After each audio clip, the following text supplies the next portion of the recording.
Que le nom de notre Seigneur Jésus-Christ soit loué. Nous vous saluons dans le précieux nom de notre Seigneur Jésus-Christ. Nous remercions le Seigneur, notre Dieu, de ces privilèges que le Seigneur, notre Dieu, nous a accordés d'être là encore dans la maison de correction, dans la maison de prière, le Seigneur qui a conduit nos pas et que réellement le nom du Seigneur, notre Dieu, soit loué. Il est le Dieu véritable, lui qui ne manque point au rendez-vous. Oh, que le nom du Seigneur réellement soit loué. Ce soir encore, le fidèle, il est au milieu de nous, puisqu'il a dit, là où 2 ou 3 sont réunis à son nom, il est bien au milieu d'eux. Oui, ce soir encore, le Seigneur nous parlera à travers notre bien-aimé Dieudonné Tchounza. Oui, Dieu va encore nous parler. Nous avons des salutations qui nous viennent aussi ce soir. Notre bien-aimé frère, le pasteur de l'Assemblée de Montréal, Israël Kabasoubabou, oui, il nous salue au nom du Seigneur Jésus-Christ. Et nous avons aussi l'ancien de même Assemblée de Montréal, notre frère André Boudreau, qui est au bureau avec frère Michel. Il viendra peut-être après aussi saluer l'Assemblée. Notre frère Gina et la sœur Meda aussi, il était de passage par ici pour Paris. Et aussi nous salue au nom du Seigneur Jésus-Christ. La sœur Patience remercie le Seigneur et remercie le Saint pour vos prières. Dieu l'a gardé en aller comme au retour en Angleterre, là où il a passé quelques jours dans la famille de notre frère Gina et notre sœur Meda. Donc Dieu a été au rendez-vous, tout s'est bien passé, que le nom du Seigneur soit loué. Nous avons des communiqués, peut-être je reviendrai encore à la fin. La date de la GAP a déjà été arrêtée et annoncée. Donc nous rappelons, la GAP de cette année, c'est le 11 et le 12 octobre 2025. C'est un vendredi, donc c'est un samedi et un dimanche. Samedi et dimanche, 2 jours. Donc le 11, notez dans vos agendas, le 11 et le 12 octobre 2025, toujours dans la même salle, comme d'habitude à Gachoren. C'est là que nous allons nous réunir pour la GAP. Et nous avons demandé à nos sœurs de nous envoyer par SMS, m'envoyer-moi, des propositions du nom de la sœur qui va coordonner la GAP. J'ai eu quelques propositions, mais d'autres n'ont pas encore fait. Donc nous rappelons que la dernière date, c'est lundi. Lundi 9, jour férié. Lundi 9, que je peux encore recevoir des propositions de SMS. Et nous devons aussi l'annoncer le nom de la sœur pour que la sœur aussi voit son agenda et la sœur aussi se prépare pour cette tâche-là. Bon, nous savons comment ça se passe. Elle est la coordonnatrice, mais elle travaille avec tout le monde, avec toutes les sœurs. Donc je pense que nous allons réellement m'envoyer des propositions pour tous ceux qui n'ont pas encore fait. Le frère Job n'est pas encore là, je n'ai pas parlé à frère Michel, mais normalement, le dimanche, Dieu voulant, on va annoncer, nous voulons organiser une réunion avec toutes les sœurs qui s'occupent de la salle, des propriétaires de la salle, puisqu'il y a une sœur qui, son emploi du temps ne permet plus de faire cette activité-là. Donc nous voulons voir un peu avec toutes les sœurs. Ben, j'annoncerai ça le dimanche. Quand j'aurai toute la précision auprès de frère Job ou frère Michel, nous reviendrons le dimanche avec ça. Et pour quelques minutes, nous allons rester pour essayer un peu d'arranger cette situation. Notre sœur Hortense Mundele, donc ce week-end, sera en déplacement à Toulon, en France, avec les enfants. Je l'ai eu au téléphone. Donc, priez pour elle, que Dieu les garde. C'est un long week-end, il y aura beaucoup de départs et que nous allons prier pour ça aussi, que Dieu garde tous les départs. Et voilà. Et prierons aussi pour nos jeunes, les étudiants, les élèves. C'est le période de blocus et des examens. oui, ça bouge de partout, que Dieu réellement les garde, que Dieu réellement les accorde réellement la réussite. Demain, samedi 7, c'est Namur. Demain, nous sommes à Namur. Pour ceux qui peuvent se déplacer, nous sommes demain à Namur. Et nous rappelons aussi que ce dimanche 8, jour pour jour, c'est un an que déjà notre frère Ewa de Franck nous a précédés et retourné à la maison. C'est déjà un an. Vous voyez, ça passe tellement vite. Vous voyez, nous étions encore ici, je pense, quand on a eu des nouvelles. Et voilà, comme on dit, il y a eu beaucoup de bruit, mais tout est sous le contrôle. Dieu est sous contrôle. Il est le Dieu merveilleux. Oui, nous regardons à lui. Oui, que chacun prenne conscience, que chacun se regarde par rapport à la miroir de la parole, que chacun se regarde, sa préparation, c'est comment, il est à quel niveau, il est à quel stade, à quel degré avec Dieu. Puisque le Seigneur, lui, il revient bientôt. Il vient prendre ceux qui sont prêts. Oui, Dieu, il vient bientôt. Que chacun réellement se regarde. Oui, que le nom du Seigneur soit loué. Nous allons lire une parole d'introduction et mon frère Kalala viendra chanter avec nous. Lèvons-nous, s'il vous plaît. Nous sommes au livre de Ecclésiaste, chapitre 12.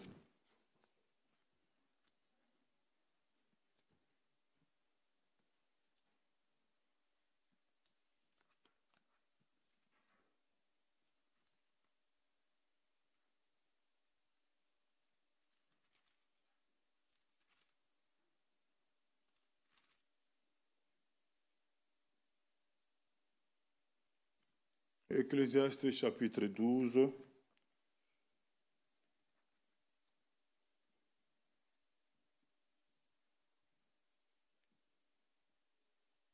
Ecclésiaste chapitre 12, nous lisons le verset 15 de Ecclésiaste chapitre 12. Écoutons la fin du discours. Crains Dieu et observe ses commandements. C'est là ce que doit faire tout homme. La Bible dit tout homme, l'homme et la femme. Hein? Nous connaissons ces choses-là. Il n'y a pas que les hommes, hein? Et nos sœurs aussi sont inclus dedans. Voilà, que Dieu nous bénisse.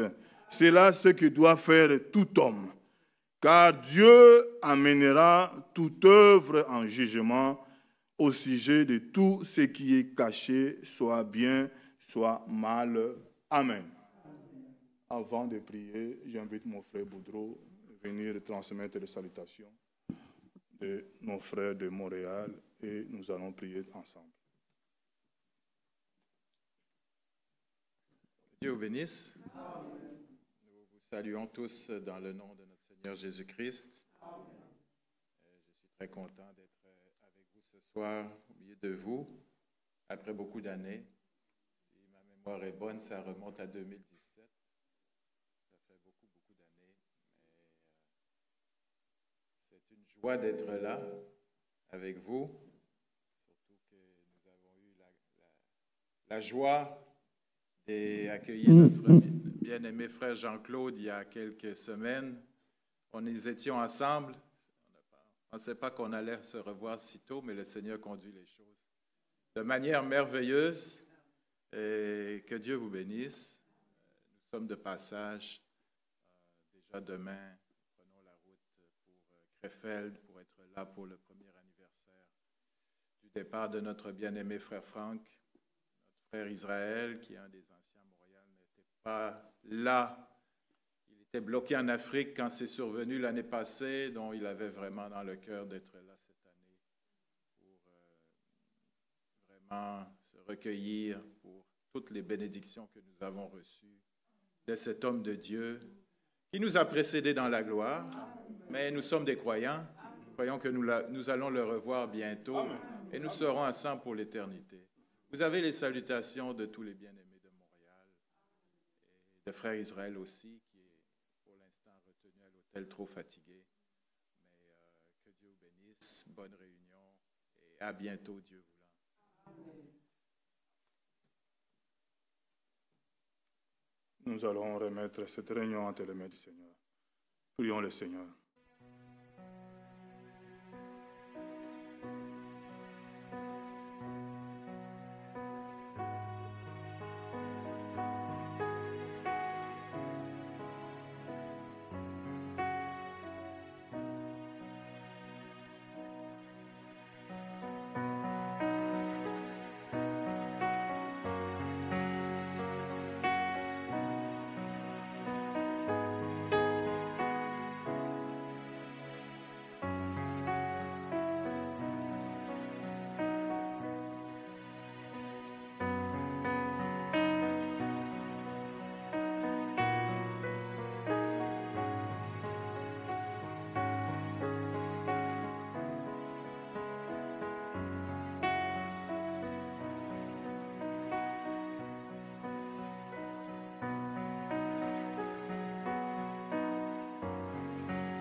Que Dieu nous bénisse. Vous pouvez nous asseoir.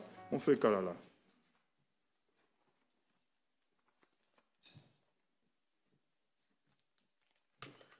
Que Dieu nous bénisse. Louons le Seigneur avec joie. Commençons par le Dieu puissant, c'est Jésus.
Qui loue Dieu.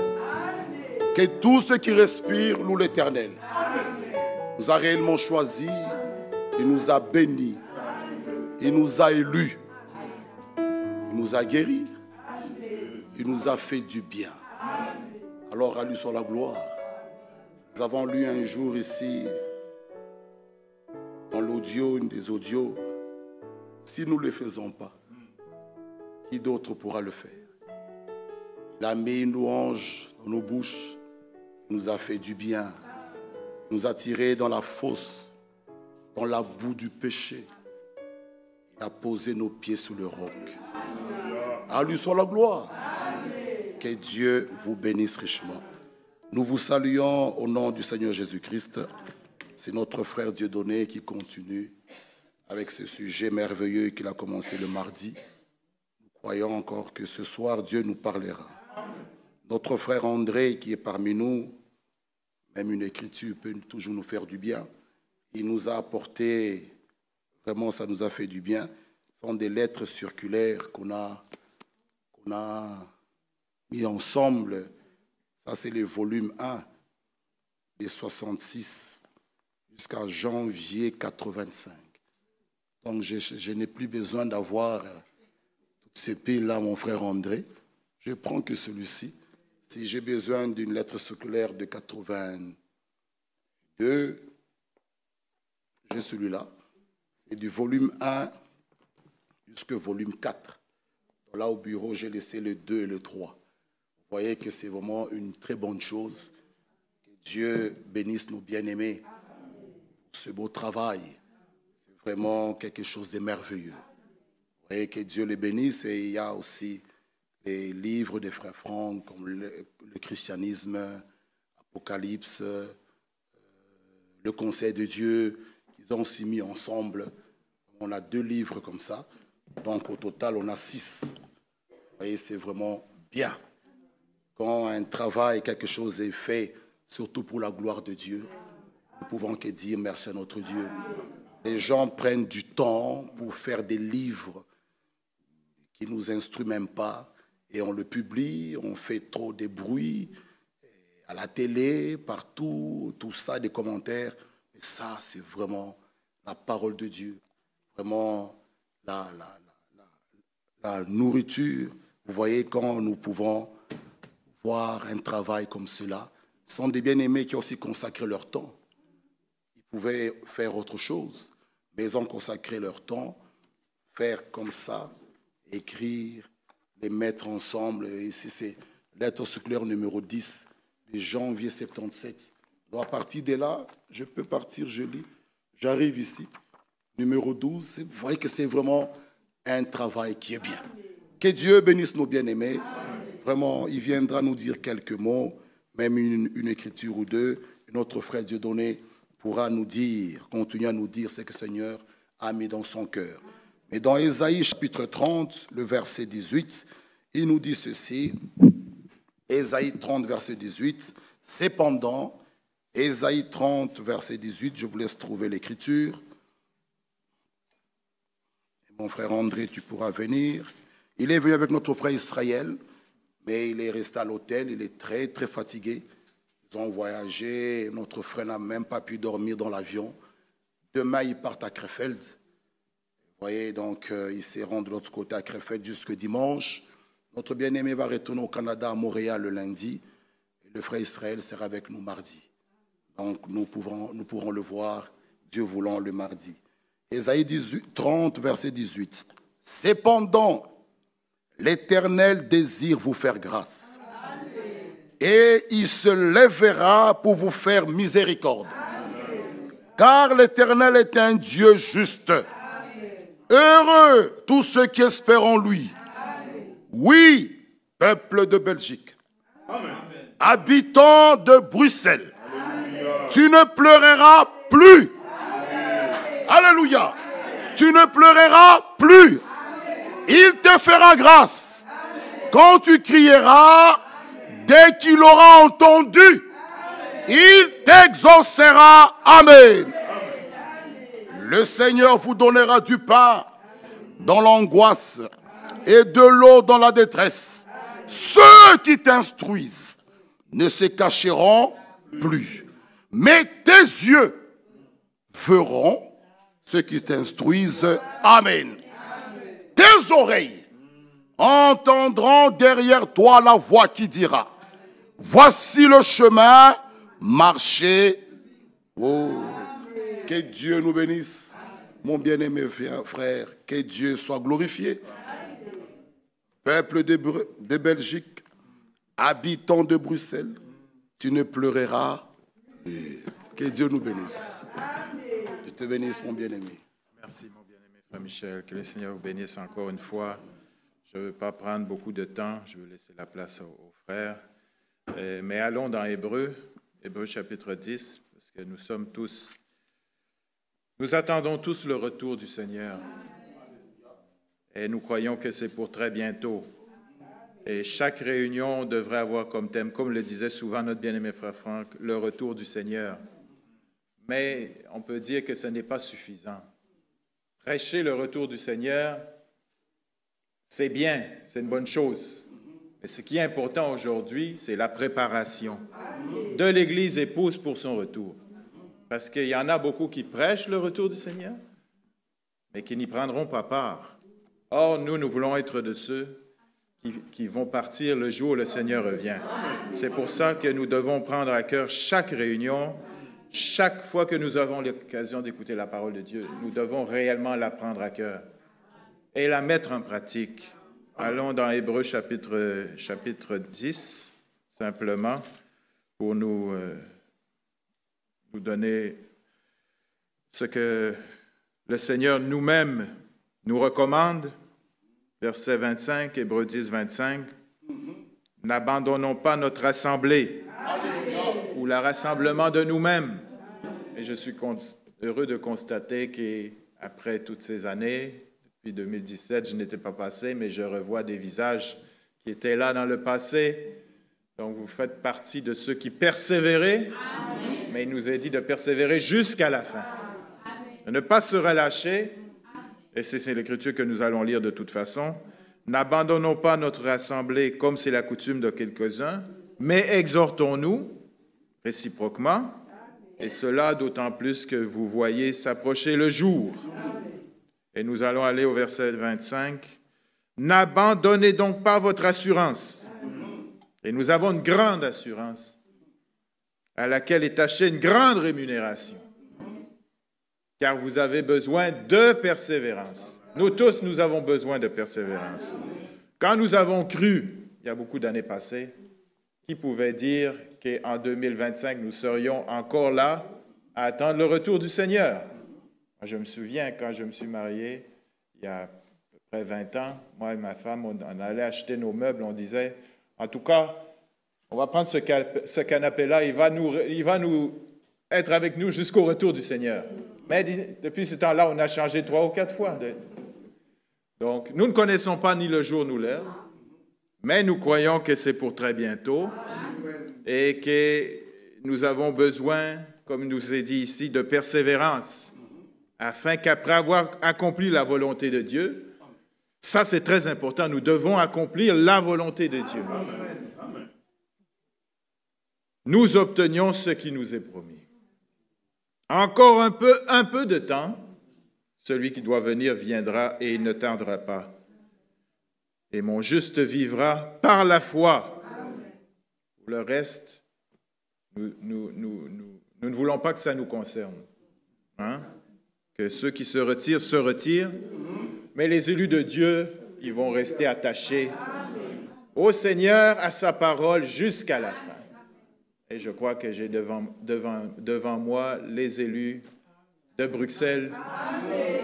Et que Dieu vous bénisse. Continuons à marcher dans la foi et à nous aimer les uns les autres. Ça, c'est très important. Et de toute façon, l'amour de Dieu est déversé dans nos cœurs par le Saint-Esprit. Que Dieu vous bénisse. Bonne réunion.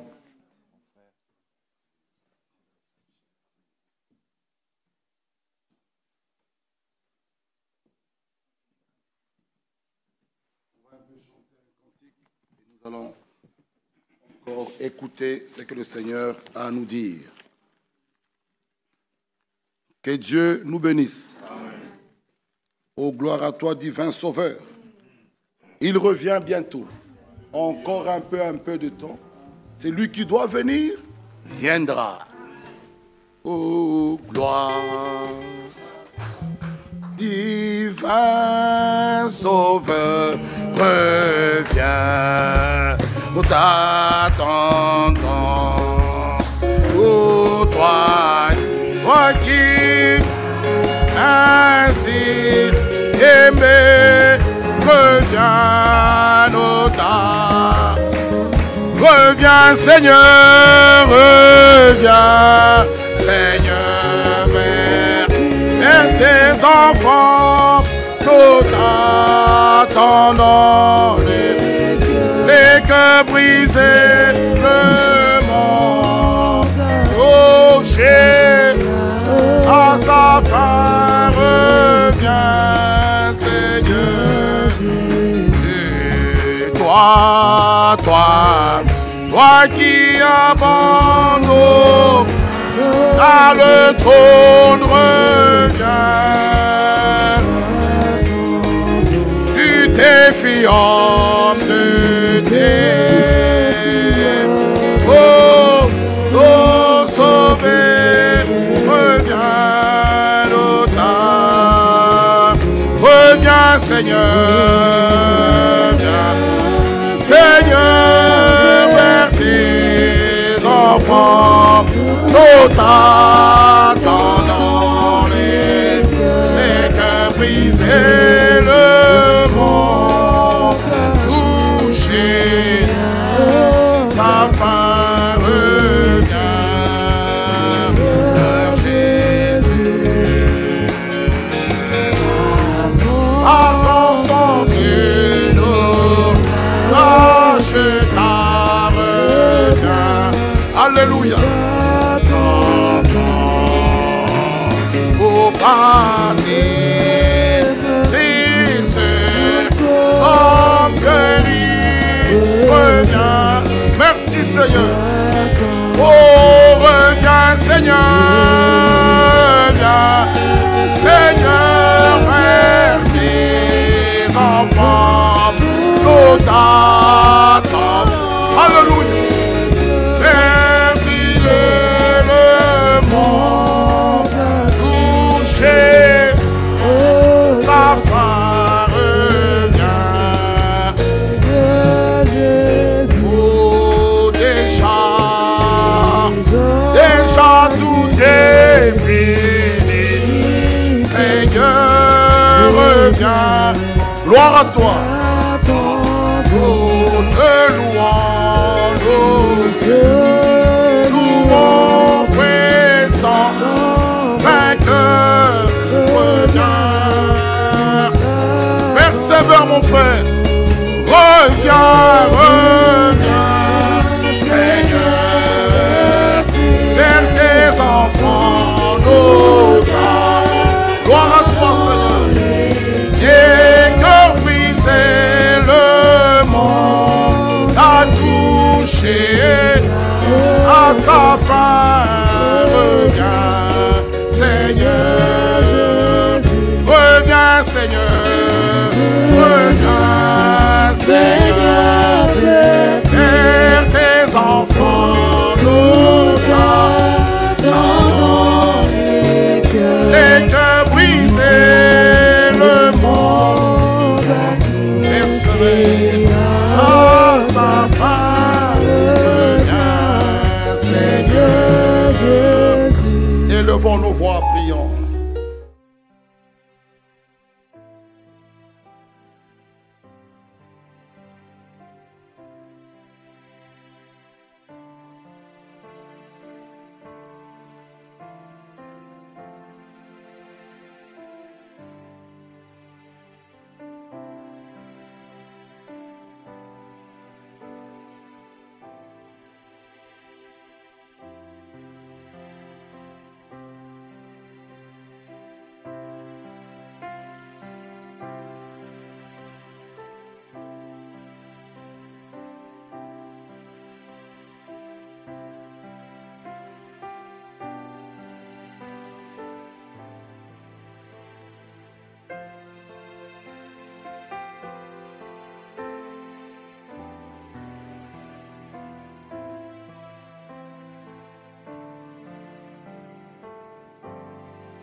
Dieu notre Père, nous venons à toi au nom du Seigneur Jésus-Christ, te rendre de multiples actions de grâce et te remercier, Seigneur, pour ta présence au milieu de nous ce soir.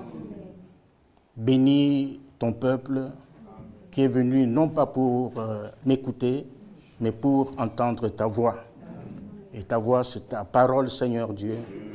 Bénis la bouche qui parle, bénis les oreilles qui vont entendre, bénis également les cœurs qui vont recevoir ta parole. Bénis-nous ce soir, au nom de Jésus-Christ. Amen. Puisque vous êtes déjà debout, nous allons lire deux versets dans la Bible. D'abord, Jean chapitre 8.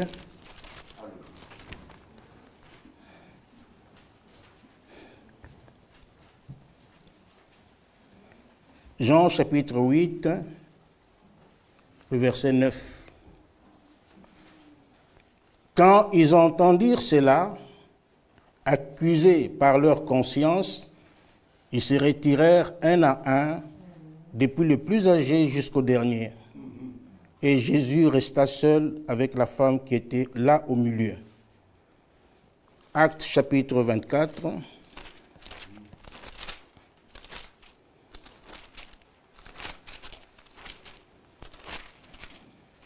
Le verset 16. C'est pourquoi je m'efforce d'avoir constamment une conscience sans reproche devant Dieu et devant les hommes. Amen. Amen. Vous pouvez vous asseoir. Que le Seigneur bénisse les paroles que nous avons lues. Je vous salue tous au nom du Seigneur Jésus-Christ. Et je salue en particulier notre frère André qui vient de très loin. Que le Seigneur vous bénisse. Et je vous transmets aussi les salutations de deux frères de Kinshasa. Il y a le frère Joël qui est prédicateur et diacre à Delvaux, qui vous salue au nom du Seigneur Jésus-Christ. Amen. Et il y a aussi le frère Justin, le diacre de Lingwala. Il m'a aussi demandé de vous saluer au nom du Seigneur Jésus-Christ. Recevez les salutations avec joie. C'est biblique, les salutations. Et puis elles sont importantes. Hein? Donc nous devons accomplir toute la parole de Dieu. Voilà. Ce soir, nous allons encore continuer notre sujet que nous avions commencé mardi sur la conscience.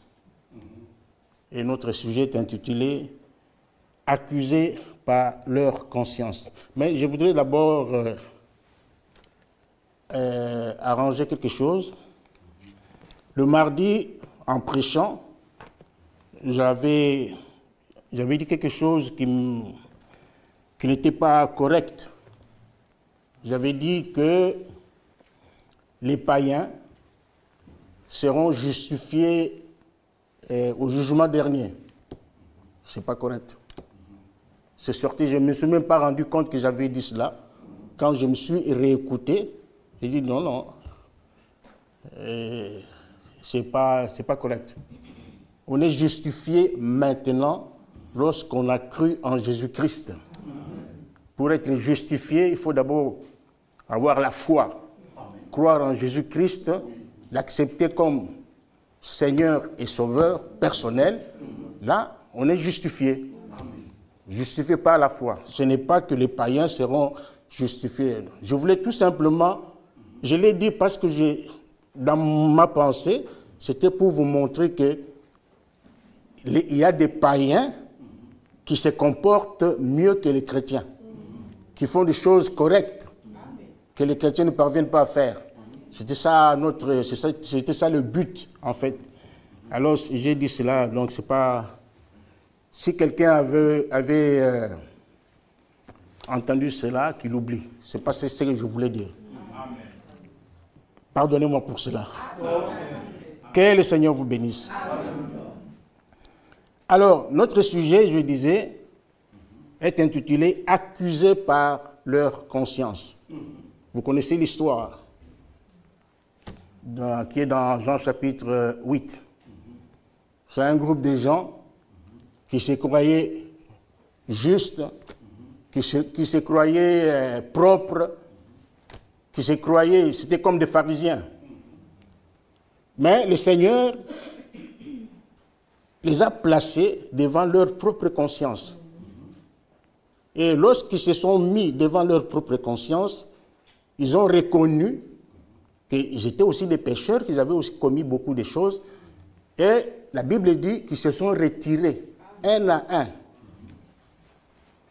Un à un. Depuis le plus petit jusqu'au... Nous pouvons le relire. Donc, ils se retirèrent un à un, depuis le plus âgé jusqu'au dernier, et Jésus est resté seul. Le Seigneur les avait placés devant leur propre conscience. Comme ce soir aussi, chacun de nous est placé devant sa propre conscience. Nous sommes en train de parler de la conscience. Nous avons montré que la conscience, Dieu l'a placée dans l'homme pour le pousser à faire un jugement de valeur sur ses propres actes. Nous avons montré que la conscience est un juge permanent, un juge infaillible du bien et du mal. Partout où nous allons, elle nous accompagne. Elle est toujours avec nous. Vous partez au Japon, la conscience est avec vous. Personne ne peut dire, bon, comme je vais aux États-Unis, je vais laisser un peu ma conscience à la maison. Et je veux... Non, non, non, non. Elle est toujours avec nous. Avant de faire quoi que ce soit, ou avant de dire quoi que ce soit, la conscience est là. Ce soir, nous allons poser une question à l'Assemblée. À vous qui êtes ici présents, à ceux qui nous suivent en ligne, nous allons poser une question. Peut-on agir sans être conscient? Est-ce qu'on peut faire quelque chose dans cette vie sans être conscient? Je pense que la réponse est non. Parce que quand je marche, je sais que je marche. Quand je mange, je sais que je mange. Si je vole, je sais que je suis en train de voler. Si je sors avec la femme d'autrui, je sais ce que je suis en train de faire. Je suis en train de commettre adultère.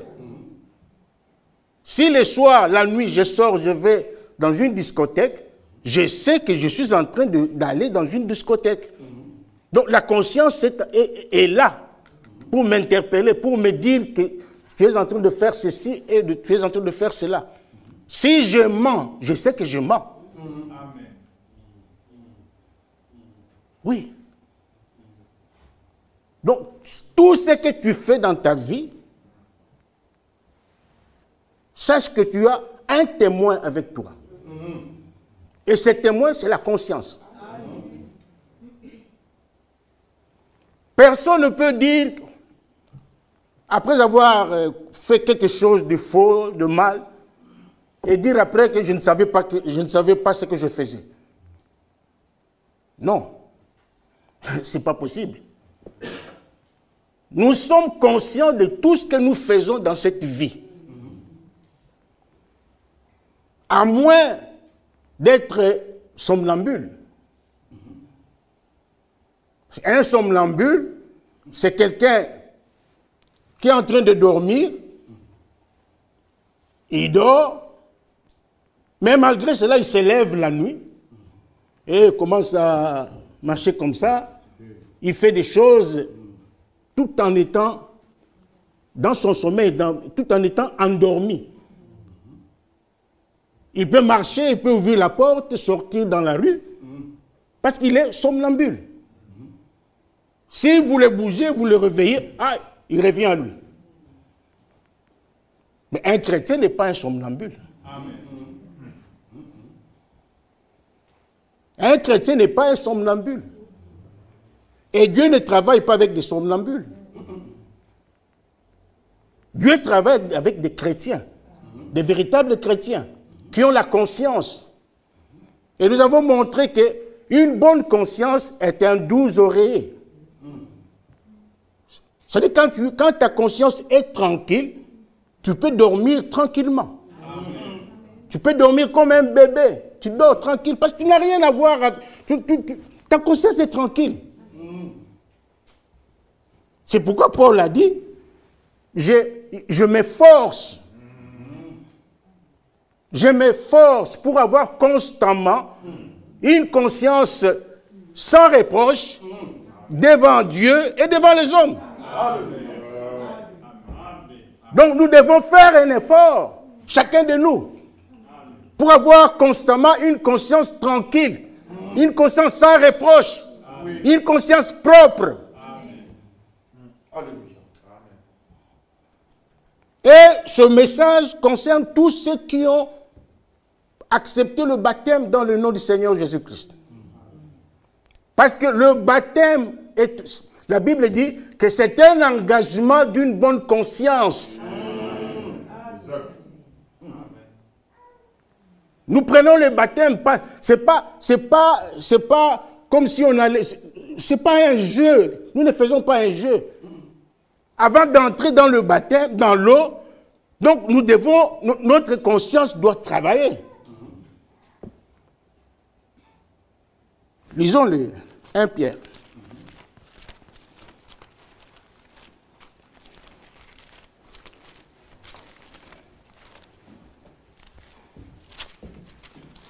Pierre, parlant des eaux du déluge, il dit ceci, verset 21. 1 Pierre 3, verset 21. Il dit, cette eau était une figure du baptême que nous recevons aujourd'hui,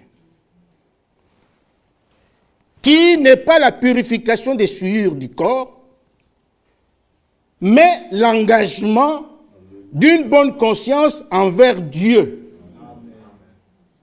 Parce que le baptême ne sauve personne. Le baptême n'a jamais sauvé quelqu'un. Ce qui sauve, ce qui nous justifie, comme je viens de le dire, c'est la foi en Jésus-Christ.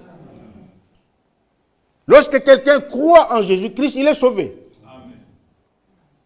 Et mais la foi marche toujours avec l'obéissance. Et lorsque tu crois en Jésus-Christ, tu dois obéir aussi à toute sa parole. Et en obéissant à la parole de Dieu, c'est pourquoi nous entrons dans l'eau du baptême. On nous baptise dans le nom du Seigneur Jésus-Christ. Mais ce n'est pas ça, ce n'est pas l'eau qui te sauve, c'est la foi en Jésus-Christ qui te sauve. Mais le baptême, la Bible dit que c'est un engagement d'une bonne conscience envers Dieu.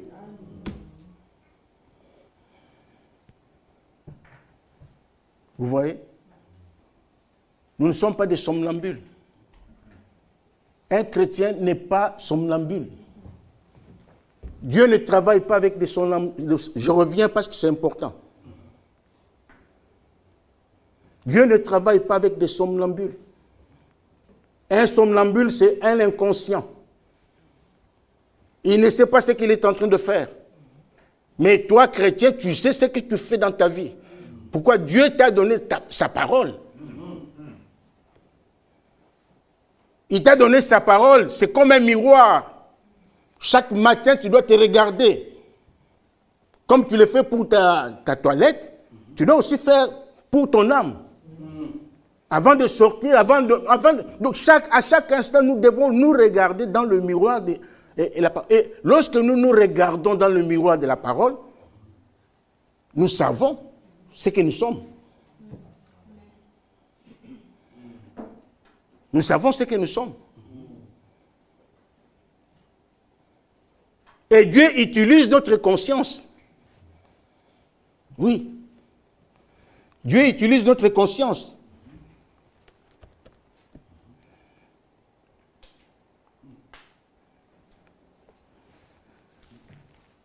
Dans 1 Timothée chapitre 6,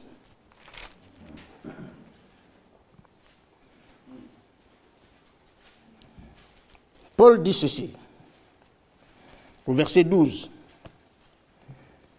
Il dit, « Combat le bon combat de la foi,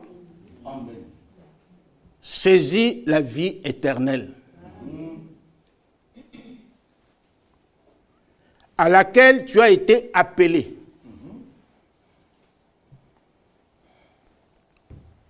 On nous exhorte ici de saisir la vie éternelle. Saisir, c'est-à-dire attraper quelque chose, donc attraper. Comme cette bouteille, je la saisis. C'est comme ça que nous devons saisir la vie éternelle. Nous devons nous accrocher à la vie éternelle. Pourquoi Paul dit cela? Il dit, parce que c'est la vie éternelle, c'est Dieu vous a appelé à la vie éternelle. Et l'appel au salut, être appelé au salut pour la vie éternelle, c'est une expérience. C'est aussi une expérience. Chacun doit connaître, chacun doit faire une expérience avec le Seigneur. Chacun de nous doit faire une expérience surnaturelle avec Dieu.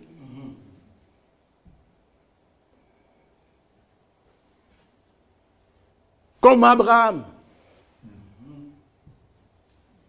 Abraham était un païen. Il ne connaissait pas Dieu. Mais Dieu s'est révélé à lui. Dieu l'a appelé. Je ne parle pas de l'appel au ministère. Je parle de l'appel au salut. Parce que chacun de nous a un but qu'il poursuit.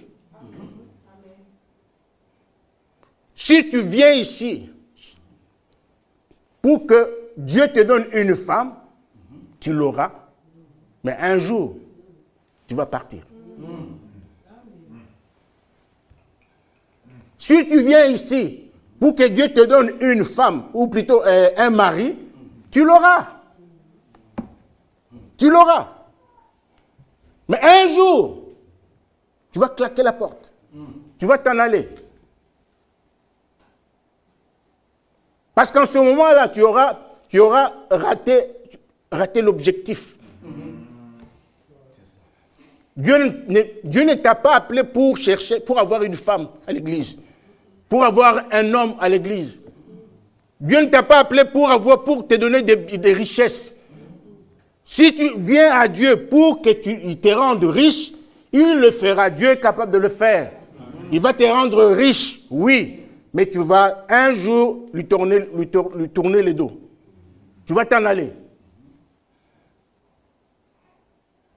Mais si tu viens ici pour la vie éternelle, quels que soient les problèmes, même si ça tourne au vinaigre, tu vas toujours t'accrocher à la vie éternelle. Tu vas garder la parole de Dieu dans ton cœur. Quels que soient les problèmes, même si tout le monde, je ne sais pas, quel que soit, même si ça brûlait, je ne sais pas, mais toi tu vas rester là. Parce que tu auras saisi la vie éternelle. Parce que tu as compris le but pour lequel Dieu t'a appelé. Amen. Et dans l'audio je crois, le samedi, Frère Franck montre qu'il faut que chacun ait une référence. Amen. C'est que non, c'est à cet endroit que Dieu m'avait parlé. C'est à cet endroit que j'ai rencontré le Seigneur. Que c'est à cet endroit que Dieu a fait ceci et cela. Chacun doit avoir une référence dans sa vie. C'est une expérience que tu ne sauras jamais oublier. Oui, saisis, combat le bon combat de la foi. De la foi véritable. De cette foi, nous combattons pour la foi selon les Écritures. De cette foi qui est basée sur la parole de Dieu. Qui trouve son repos sur la parole de Dieu. Pas n'importe quelle foi. Nous ne parlons pas de la foi catholique, pas de la foi d'une église, mais nous parlons de la foi qui a été donnée aux saints une fois pour toutes. C'est de cette foi qu'il s'agit. La foi véritable. Selon Romains chapitre 10. La foi vient de ce que l'on entend. Et ce que l'on entend vient de la parole de Christ. Pas de la parole d'un homme, mais de la parole de Christ. Voilà le combat auquel nous sommes appelés. Combat de la foi. Si tu as compris cela, quel que soit le problème, même si tes parents te foutent dehors, même si l'église te fout dehors, toi tu t'accroches à la vie éternelle. Même si on t'a critiqué, donc toi, tu sais là où tu te tiens.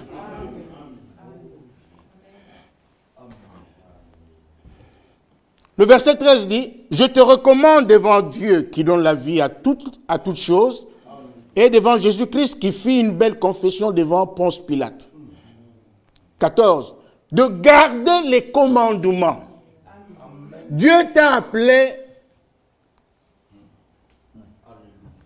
mon frère, ma soeur, Dieu ne t'a pas appelé à la débauche.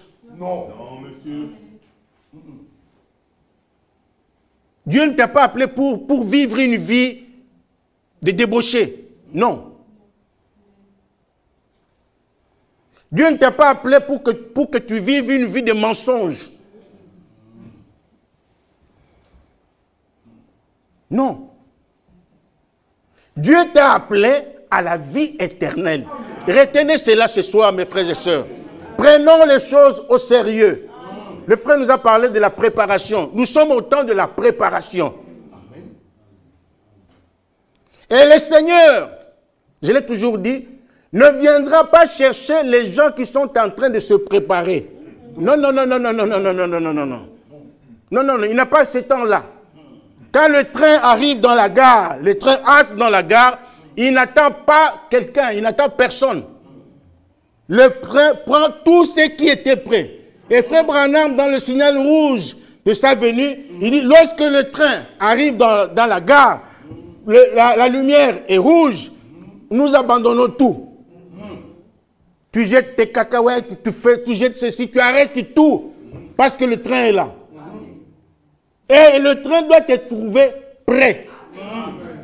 Pas en train de te préparer, non. Le train te trouve prêt. Amen. Et la Bible dit dans Matthieu 25, Amen. il a dit, le Seigneur viendra chercher ceux qui se... Lisons-le. Alléluia. Matthieu chapitre 25. Non, mais nous pensons, nous croyons que l'Église est un lieu de comment on appelle ça, la gare midi, comment on appelle? Foire. La foire. Non. Nous ne sommes pas dans une foire ici. Non. Non. Nous ne sommes pas dans une foire. Nous sommes ici dans la maison de Dieu. Ce n'est pas la maison de Frère Michel, de ces hommes ici. Non. Non, non, non, non, non, non. Ce n'est pas la maison d'un groupe de gens, d'une certaine famille. Non. Ça, c'est la maison de Dieu. Et la maison de Dieu, c'est un lieu de préparation. Notre préparation, c'est maintenant. Lorsque nous venons dans la maison de Dieu, Dieu nous prépare par sa parole. Il nous dit ce que nous devons faire. Il nous juge par sa parole. Nous mettons notre vie en ordre. Pour que le jour il viendra, qu'il nous trouve prêts. Amen. Qu'il nous trouve prêts. Donc arrêtez avec tout ce que vous faites. Arrêtez avec la débauche. Arrêtez avec des aventures dans l'église du Dieu vivant.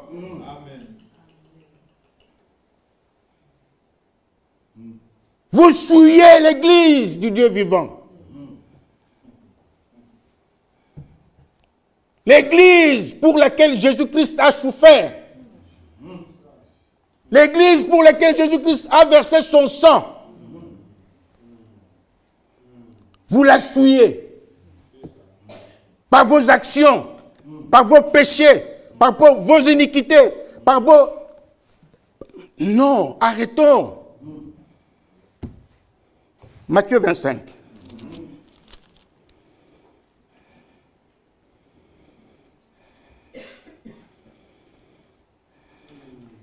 Le verset 10. Pendant qu'elles allaient en acheter, vous connaissez la parabole, vous pouvez lire dès le premier verset, l'époux arriva. Celles qui étaient en train de se préparer entrèrent. Non, monsieur. Non. Pas celles qui étaient en train de se préparer. La Bible dit, celles qui étaient prêtes entrèrent avec lui dans la salle de noces et la porte fut fermée. Aujourd'hui, c'est le jour de l'homme. L'homme fait ce qu'il veut. L'homme est orgueilleux. L'homme fait n'importe quoi. Il a le courage de dire n'importe quoi. Il peut même blasphémer. Il dit des choses contre Dieu. Oui, aujourd'hui, oui. Continuez à le faire. Faites cela. Mais les jours de l'Éternel arrivent aussi. Et la Bible dit, Et la porte fut fermée. Verset 11. Plus tard, les autres vierges vinrent et dirent, Seigneur, Seigneur, ouvre-nous.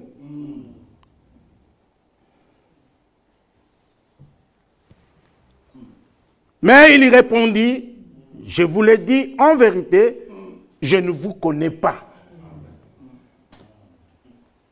Oh Seigneur, mais je venais à l'église. Je venais tous les jours à l'église. J'écoutais la parole de Dieu. Mais le Seigneur va vous ramener dans Romains chapitre 2, où nous avons lu le mardi. Relisons-le. Romains chapitre 2. Hein? Le verset 13. Romains 2, 13. Il dit, ce ne sont pas en effet ceux qui écoutent la loi, qui sont justes devant Dieu, mais ce sont ceux qui la mettent en pratique, qui seront justifiés devant Dieu. Ah, mais Seigneur, moi je venais à l'église, j'étais tous les jours à l'église, je jouais à la guitare, je faisais ceci. Oui, c'est bien, tu faisais bien, tu venais à l'église. Tu jouais à la guitare, tu chantais à la chorale, tu faisais tout. Oui, je te voyais. Mais il te dira, tout ça, tout ce que tu faisais là, c'était bien. Et ce n'était pas ça la chose nécessaire. Ce n'est pas ça qui pouvait te justifier. Pour être justifié devant Dieu, la Bible dit qu'il faut mettre sa parole en pratique. Dans Luc chapitre 10, je crois, le Seigneur dit à Marthe,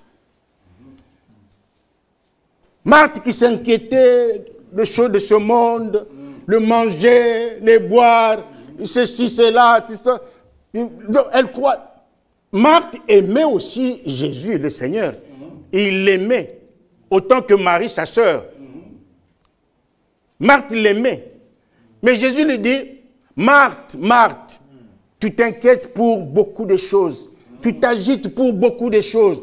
Mais une seule chose est nécessaire. Marie, ta sœur, a choisi la bonne part, qui ne lui sera jamais ôtée. Il s'agissait de la parole de Dieu. Parce que Marie était assise au pied du Seigneur, écoutant sa parole.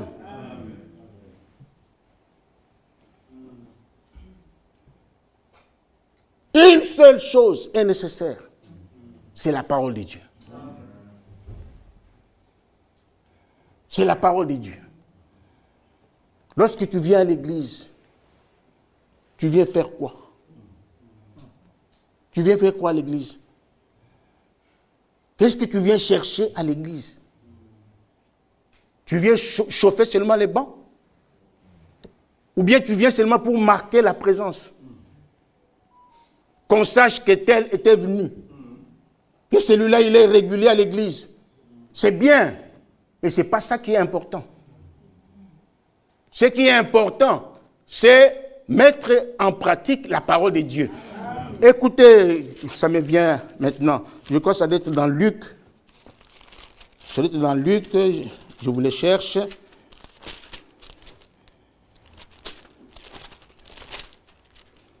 Ah, Luc chapitre 11.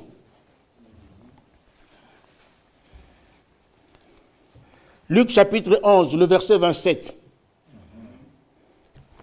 Tandis que Jésus parlait ainsi, parce qu'il parlait bien.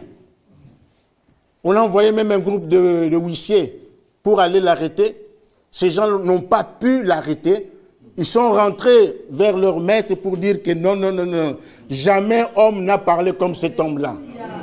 Jamais. Depuis que le monde est monde, nous n'avons jamais vu quelqu'un parler comme cet homme-là. Non, non, non, non. Il est exceptionnel. Parce que de la bouche du Seigneur ne sortaient que les paroles de vie.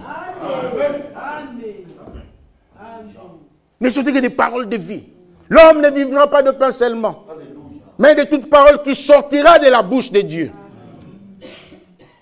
Alors, ici on dit, tandis que Jésus parlait ainsi, une femme élevant la voix du milieu de la foule, lui dit, heureux le sein qui t'a porté, heureuses les mamelles qui t'ont allaité. Mais écoutez, Jésus dit, et il répondit, heureux plutôt ceux qui écoutent la parole de Dieu et qui la gardent. Voilà un homme heureux. Un homme heureux. C'est celui qui écoute la parole de Dieu. Un jour, on vient le chercher. Maître, il y a ta mère et tes frères qui te cherchent. Ils veulent te voir. Parce qu'il y avait beaucoup de monde. Ils veulent te voir. Il dit, mais qui est ma mère? Qui est mon père? Qui est mon frère? Il se retourne vers ses disciples. Amen. Voici mes frères. Amen. Voici ma mère. Amen. Ah, mes frères, prenons les choses au sérieux. Donnons l'importance à la parole de Dieu. Donnons l'importance à la parole. Retournons dans 1 Timothée chapitre 6.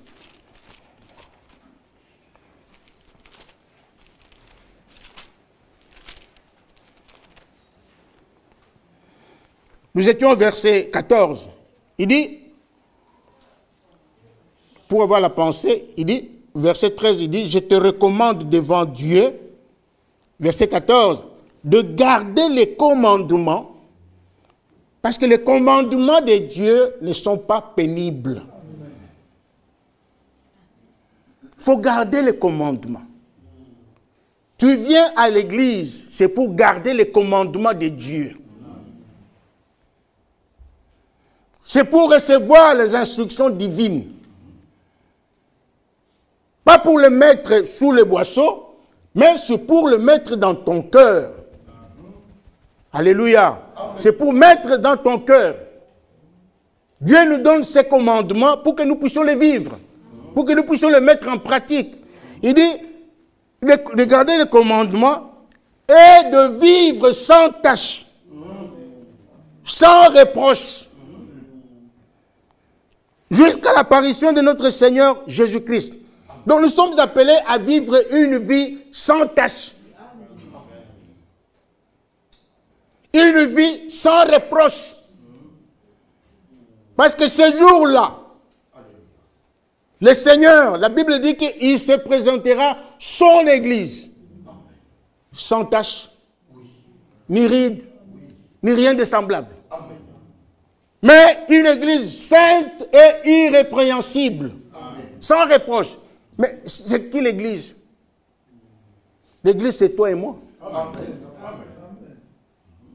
C'est toi et moi qui sommes l'Église des dieux vivants. Hébreux 3 nous dit, la maison de Dieu, c'est nous.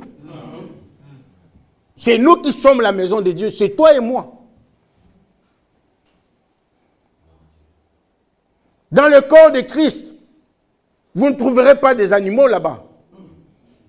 Des chevaux, des chiens, des singes. Non, non, non, non, non. Dans le corps de Christ, vous trouverez les hommes et les femmes, comme vous et moi, mais baptisés du Saint-Esprit.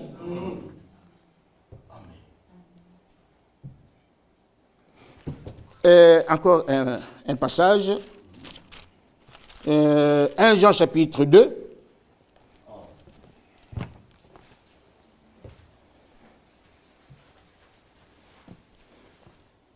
Nous ne sommes pas écartés de notre sujet. Hein. Nous sommes dans la conscience. Il faut que notre conscience soit vraiment au top.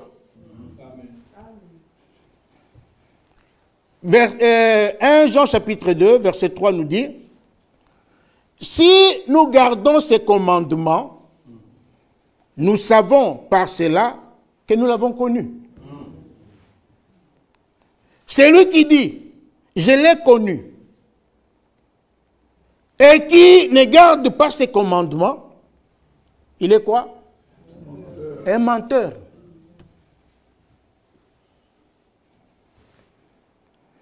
Et la vérité n'est point en lui. Mais l'amour de Dieu est véritablement parfait en celui qui garde sa parole. Par cela, nous savons que nous sommes en lui. Celui qui dit qu'il demeure en lui doit marcher aussi comme il a marché lui-même. Si nous avons vraiment une conscience qui travaille, nous allons respecter les commandements de Dieu. Nous allons vivre la parole de Dieu. Nous allons faire toutes choses dans notre vie selon les Saintes Écritures. Si réellement nous avons une conscience pure, une conscience sans reproche, alors là, nous sommes de véritables chrétiens. Mais que chacun se regarde. Que chacun se mette devant sa propre conscience. Vous savez, Jésus n'a pas dit à ces gens-là, il ne leur a pas révélé ce que chacun d'entre eux avait fait. Hein? Il n'a pas dit, toi tu avais fait ceci ce jour-là, toi tu avais fait ceci. Non, non, non, il ne l'a pas fait. Hein? Mais il a seulement dit, si parmi vous, si personne d'entre vous n'a jamais péché, qu'il jette le premier la pierre. Donc, il les a placés devant leur conscience. Et c'est ce qu'il fait avec chacun de nous.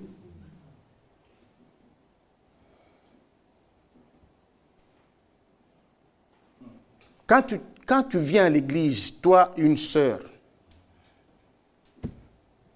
tu viens à l'église habillée en sexy.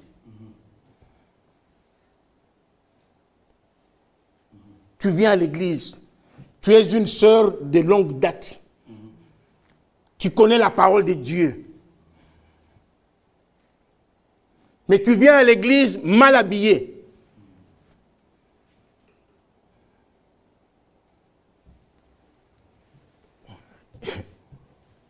Où est ta conscience en ce moment-là? Elle est où, la conscience?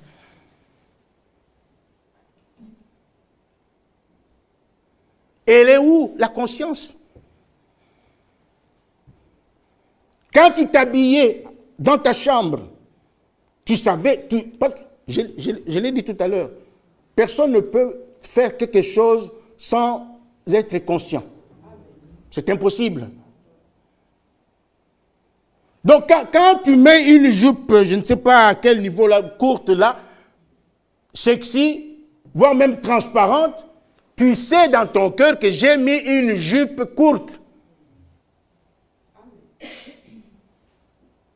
J'ai mis une jupe transparente, tu le sais. Et tu sais que la Bible défend cela. Dimanche, nous allons lire quelques citations de Frère Branham.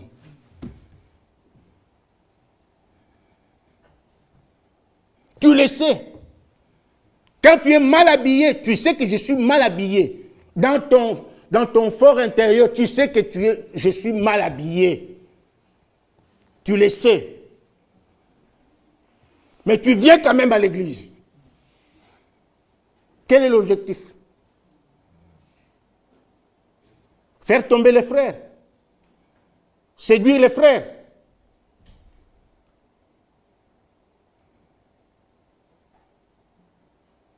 Non. Jésus a dit, celui qui regarde une femme pour la convoiter et qui convoite une femme mal habillée, commet adultère avec cette femme-là dans son cœur. Surtout les femmes mariées. C'est pourquoi les femmes mariées doivent, les femmes en général, mais en particulier les femmes mariées, doivent bien s'habiller. La Bible dit qu'il faut que la femme s'habille d'une manière décente. Et avec modestie. Mais nous respectons quand même la parole de Dieu. C'est valable même pour les frères. Aujourd'hui, on se comporte comme n'importe comment. On a oublié que Dieu a parlé dans cet âge. On a oublié que Dieu a envoyé un message dans cet âge. Un message de préparation. On se comporte maintenant comme si Dieu n'avait jamais parlé, comme si Dieu n'existait pas. L'église est devenue un lieu de pèlerinage.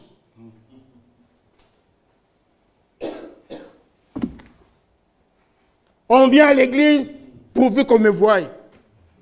M'as-tu vu? J'étais là.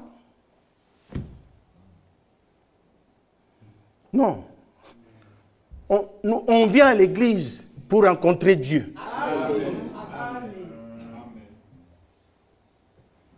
On vient à l'église pour faire des expériences surnaturelles avec Dieu. Amen. Nous venons à l'église pour connaître le voie de Dieu. Amen. Moïse a dit dans Exode 33, « Si j'ai trouvé grâce à tes yeux, révèle-moi tes voies. » C'est le but pour lequel nous venons à l'église.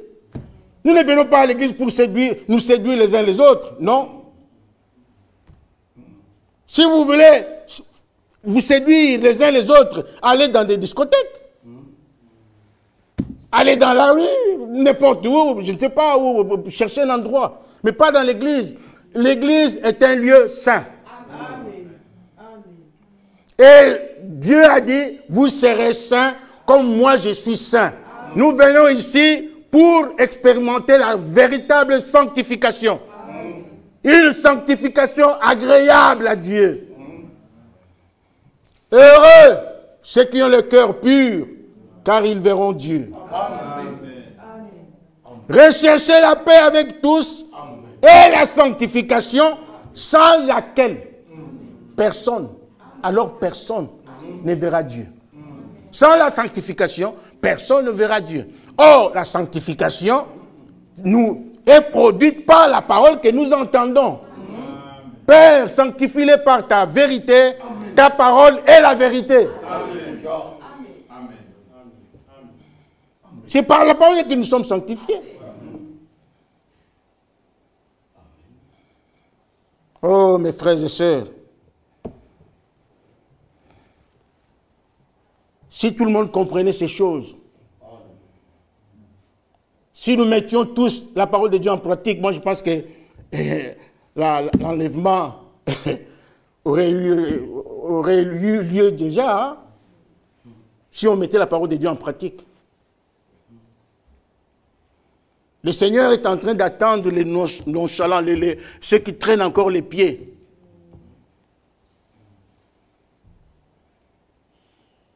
C'est le temps où Dieu est en train de sceller son peuple.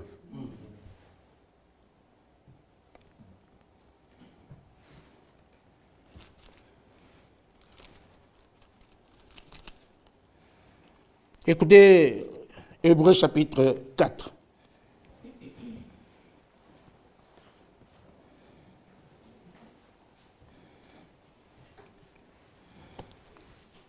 Nous allons bientôt terminer. Hébreux 4, lisons à partir du verset 12.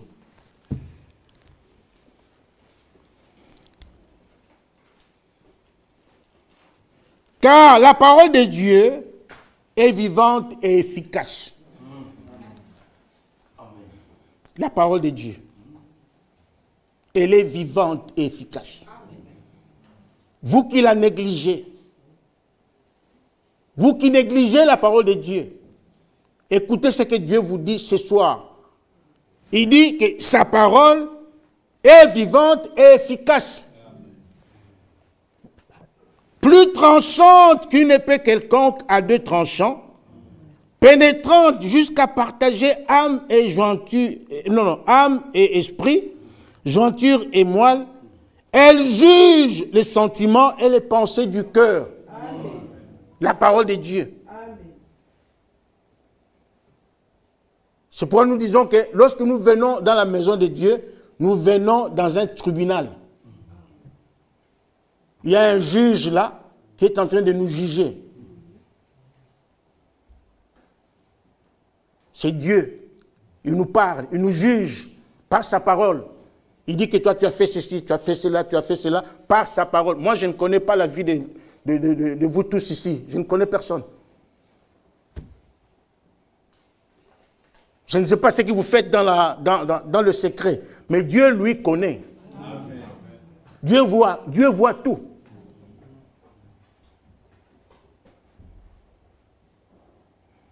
Alors, quand quelqu'un se met ici, sous l'inspiration du Saint-Esprit, il commence à vous révéler les choses que vous avez faites.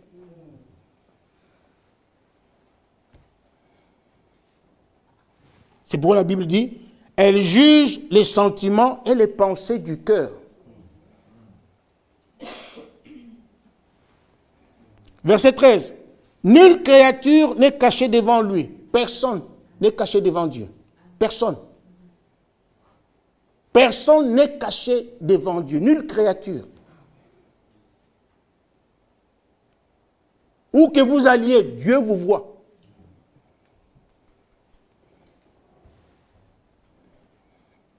Tout ce que vous faites en secret, Dieu le voit. Tout ce que vous murmurez dans votre cœur, Dieu entend. Il entend tout. Et la Bible continue. Mais, non, nulle créature n'est cachée devant lui, mais tout est nu et découvert aux yeux de celui à qui nous devons rendre compte. Chacun de nous rendra compte devant Dieu. Qui que vous soyez jeune, que vous soyez vieux, que vous soyez femme, homme, je ne sais pas, tout ce que vous voulez, tout celui qui a déjà atteint l'âge de la raison, et surtout, tout celui qui a été baptisé dans l'eau. Tout celui qui a été baptisé dans l'eau, c'est-à-dire tout celui qui avait pris l'engagement de servir Dieu. Parce que lorsque vous acceptez le baptême, vous vous engagez à suivre Dieu. Vous vous engagez à servir Dieu. C'est un engagement, c'est un contrat. Hier, j'ai suivi un prédicateur qui a dit quelque chose qui m'a beaucoup frappé. Il parlait de la repentance. Il dit, aujourd'hui, les gens qui disent que des croyants, il a cru en Jésus, il a demandé le baptême. Maintenant, il s'arrange avec quelqu'un, il dit, quand on va me baptiser, hein, comme ça, toi, tu vas me prendre une photo.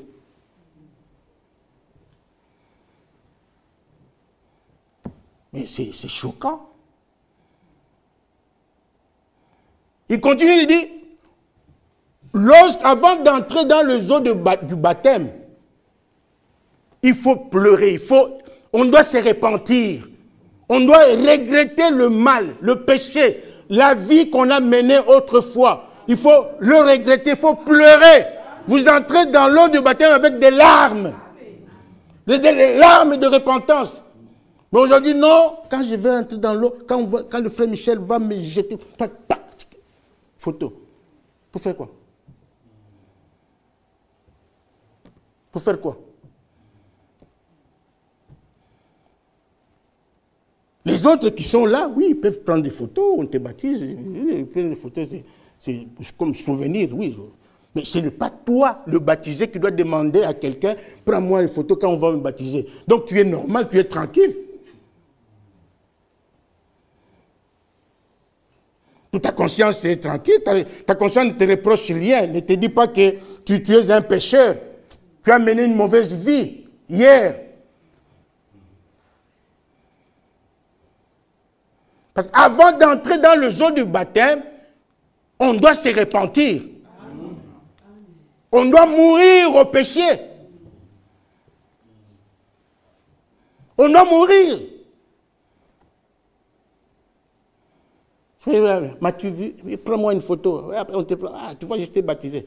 Mais dans le cœur, il n'y a rien. Il n'y a rien dans le cœur. Oh, que Dieu nous aide à comprendre ces choses. Donc, nous allons déjà à la fin. chacun de nous rendra compte un de ces jours. Et surtout, vous devez savoir une chose, que le jour de l'enlèvement, il y aura beaucoup de surprises. Il y aura beaucoup de surprises. Beaucoup vont rester. Beaucoup vont rester. Au lieu de prendre les choses au sérieux aujourd'hui, non, on néglige, on croit qu'on a encore le temps, on croit qu'on a encore 20 ans devant nous, 30 ans, bon, moi j'ai fait... Non. Arrêtons, mes frères et sœurs.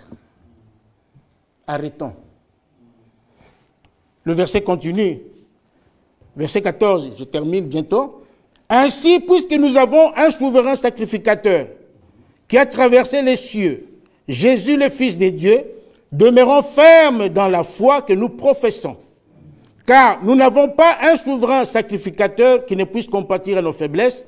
Au contraire, il a été tenté comme nous en toutes choses, sans commettre le péché. Approchons-nous donc avec assurance du trône de la grâce. Pourquoi? Afin d'obtenir miséricorde et de trouver grâce pour être secouru dans nos besoins. Amen. Dieu fait encore miséricorde ce soir. Amen. Ce soir, c'est encore jour de grâce. Amen. Dieu fait encore grâce à son peuple, à ses enfants. Amen. Dieu sauve encore aujourd'hui. Même ce soir, si tu acceptes de donner ta vie, si tu arrêtes avec tes aventures, tu arrêtes avec tes blagues, avec toutes ces choses-là, tu prends les choses au sérieux, Dieu viendra dans ton cœur. Amen. Il te fera grâce. Amen. Nous sommes sauvés par la grâce. C'est par grâce que nous sommes sauvés. Dieu ne regarde pas tes œuvres. Lui-même a ses propres œuvres à te donner. Lui-même. Mais ce qu'il te demande, c'est d'être sérieux. Sois sérieux avec toi-même. Fais travailler ta conscience.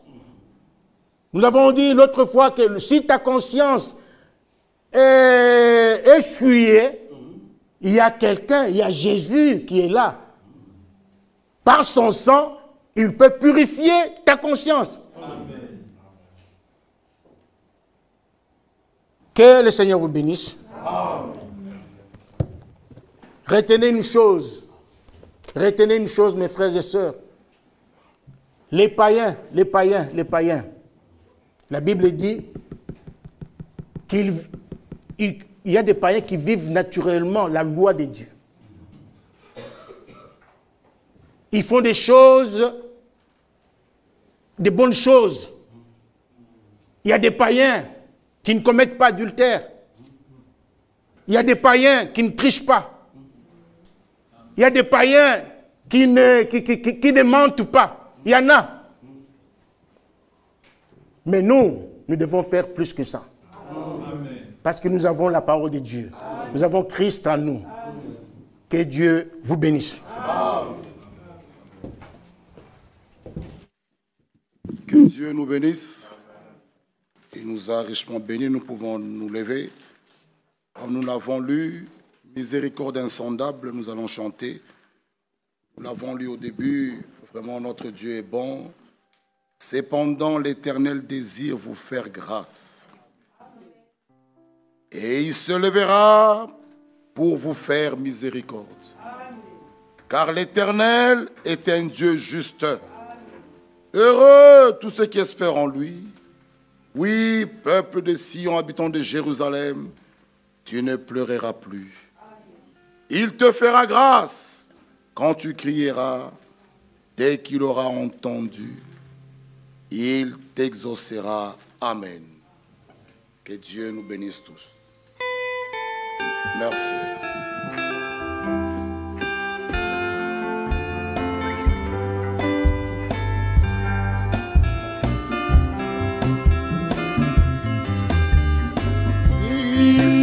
Miséricorde insondable, Dieu peut-il tout pardonner?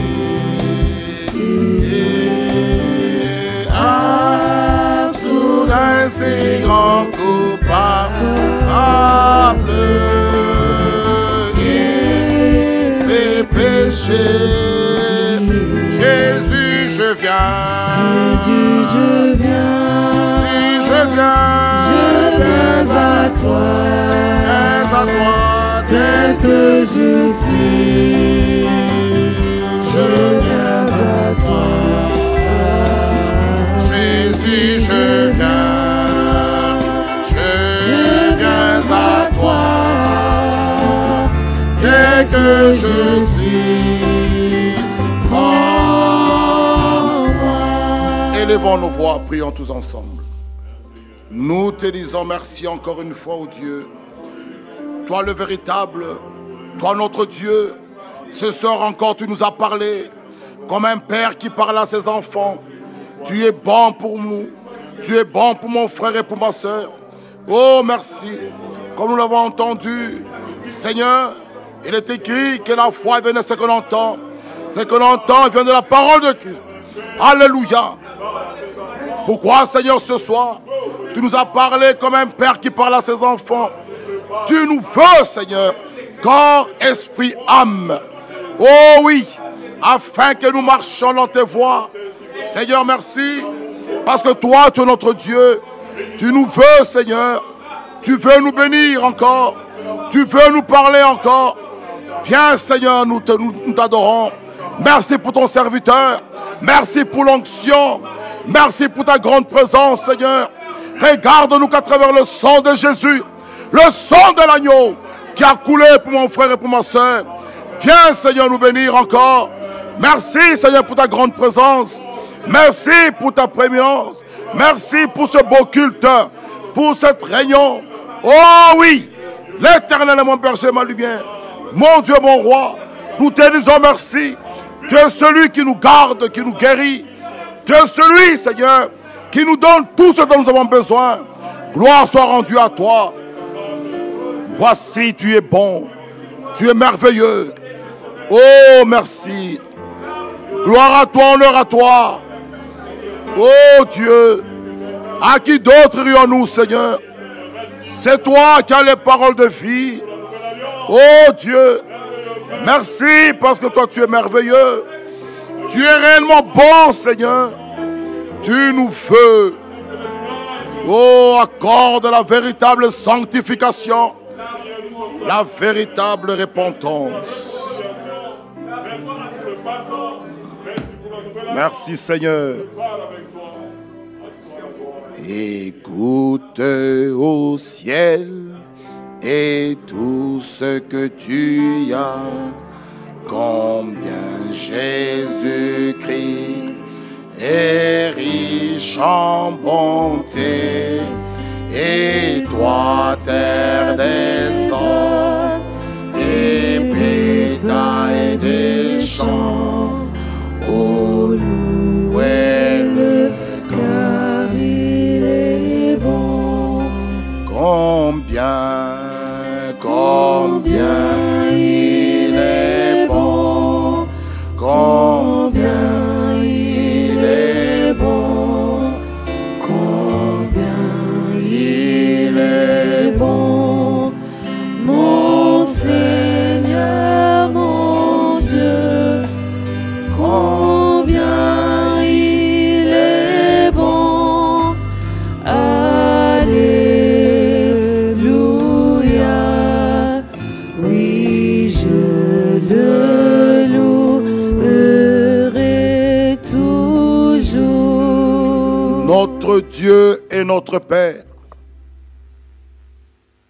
ce soir, nos cœurs sont remplis de joie.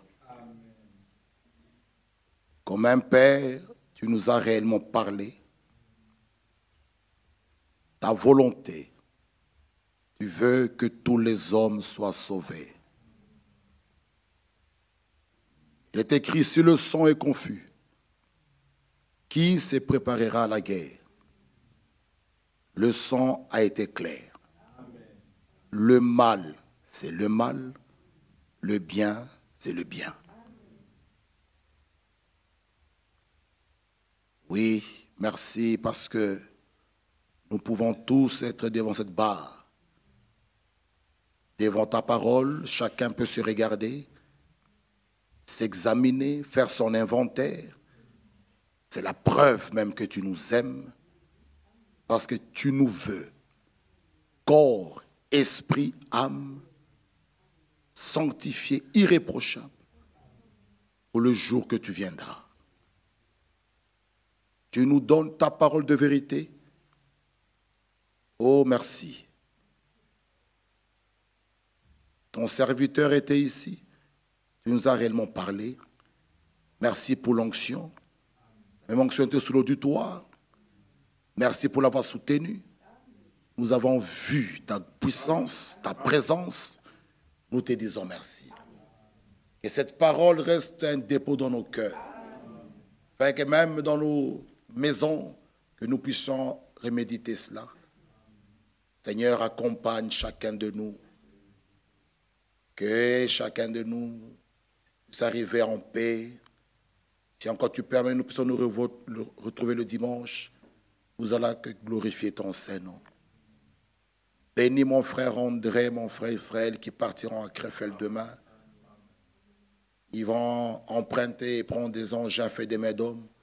Qu'ils arrivent en paix, qu'ils retrouvent nos frères et sœurs là-bas aussi en paix. Et que leur retour aussi soit un retour béni. Bénis ton serviteur dans sa chambre de méditation. Tu lui accordes encore la nourriture qu'il faut pour nos âmes. Merci pour la guérison. Parce qu'il est écrit, tu leur envoyas ta parole. Ta parole les a guéris. Tu nous as guéris, tu nous as fortifiés. Nous étions entrés si faibles, nous sortirons d'ici forts. Amen. Tu es celui qui vient en aide, et aux faibles et aux forts. Car, Seigneur, nous avons tous besoin de toi. Sans toi, nous ne pouvons rien faire. Merci pour ton amour, ta grâce et ta bonté. Au nom de Jésus-Christ. Amen. Que Dieu nous bénisse. Frère Bovic, je passe à des communiqués. Que Dieu nous bénisse. Nous sommes arrivés à la fin.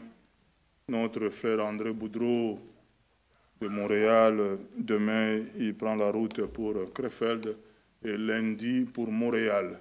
Est-ce que nous recommandons nos salutations auprès de notre frère André à tous nos frères de Montréal? Amen. Frère André transmet nos salutations à nos frères partout là-bas à Montréal. Nous voulons rappeler à nos sœurs, j'attends toujours les propositions du nom de la sœur qui va coordonner la GAP du 11 et 12 octobre 2025. Et la limite est fixée lundi 9. Vous avez tout le long week-end pour m'envoyer des propositions que nous puissions aussi annoncer à la sœur, qu'elle puisse aussi regarder son agenda. Que le Seigneur nous bénisse. Nous saluons notre sœur Charlotte Ndunguna. Que Dieu la bénisse. C'est la maman de notre frère, notre sœur Francine Mounana. Que Dieu vous bénisse.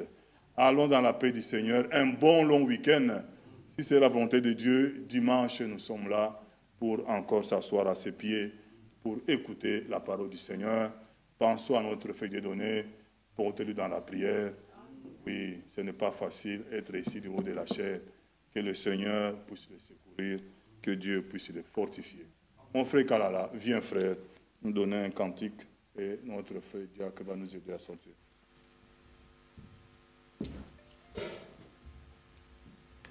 Que Dieu vous bénisse. Chantons avec joie fort d'avoir prié ensemble.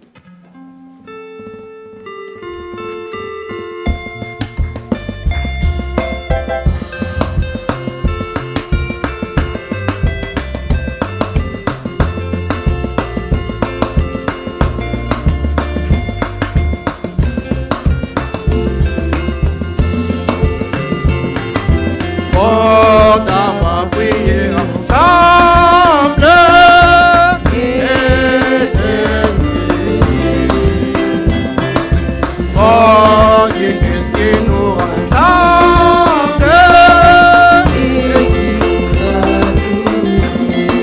Notre tâche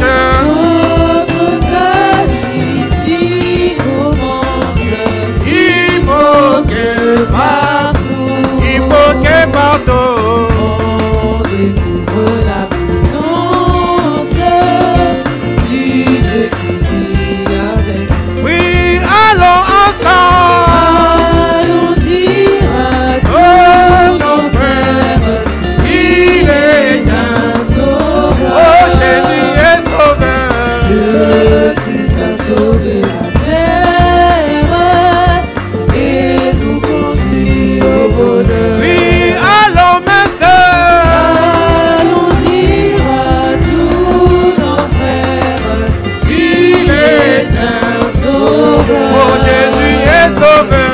Le Christ a sauvé la terre et nous conduit au bonheur. Nous apportons nos misères, Notre blessure, oui, gloire, gloire, gloire à son Père. il nous a aimés. Oh oui, dirons, Durant toute la semaine, nous serons plus oh, fort. nous serons plus forts. Si nous croyons sur la terre, il soutiendra vos efforts. Oui, allons ensemble. Allons dire à tous nos frères, Il est un sauveur. Jésus est sauveur. le Christ a sauvé la terre et nous conduit au bonheur. Nourrir à la même table. Du même Péchez-nous les plus misérables. de apaiser sa voix. Oui, oui, oui, entre nous. Entre nous donc Une place, riche ou petit, oh, riche ou petit. le Christ de notre grâce veut nous donner son amour. Oui, allons ensemble. Allons dire à tous nos frères, il est un sauveur. Oh, Jésus est sauveur. Le Christ a sauvé la terre et nous conduit au bonheur.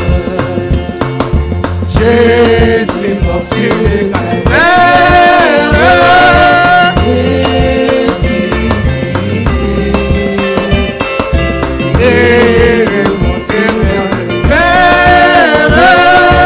et pour l'éternité. Oh oui, oui, un jour. Un jour il viendra nous prendre, Peut-être aujourd'hui. au pétro d'aujourd'hui. Tous ceux qui seront l'attendre triompheront avec nous. Oh, allons ensemble. Allons dire à tous nos frères, il est un sauveur. Oh, Jésus est sauveur. Le Christ a sauvé la terre et nous conduit au bonheur. Nazali mopaya na mokili oyo okananga ya seko ezali na yona okoloma soso na kosukelanga na kometelanga ngai na mipesi na yo kolo na ngai yesu Isalisi na ngai euti epai na yo, miso na ngai nyonso ekotala se yo. Yesu Esila ngai na mipesi na mipesi na yo, kolo na ngai Yesu. Isalisi na ngai euti epai na yo miso na ngai nyonso ekotala se yo. Yesu esila o tango nakosala nyonso na mokili na masumu nyonso bato bakosala elakisi solo